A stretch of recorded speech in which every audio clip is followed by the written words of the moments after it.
thousands of Nigerians have taken to the streets in cities across the country, staging anti-government protests over the high cost of living driven by crippling inflation and a devalued currency. On Thursday, police used tear gas to disperse crowds in the capital, Abuja, and in Kano, the nation's second-largest city, where demonstrators attempted to start bonfires outside government buildings. A heavy security presence was also reported in the commercial capital, Lagos, as protesters marched towards government offices, chanting, ringing bells, and carrying placards denouncing corruption and Nigeria's national flag.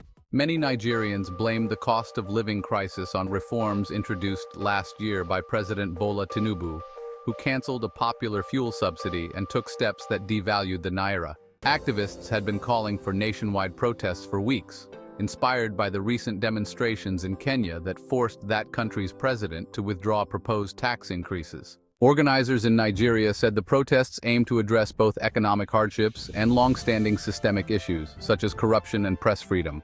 Ahead of the demonstrations, lawmakers voted to more than double the monthly minimum wage for federal workers. But this appeared to do little to quell the calls for nationwide action. Despite warnings from religious leaders and social groups about the potential for violence, as well as rhetoric from the government suggesting a crackdown, the protests went ahead.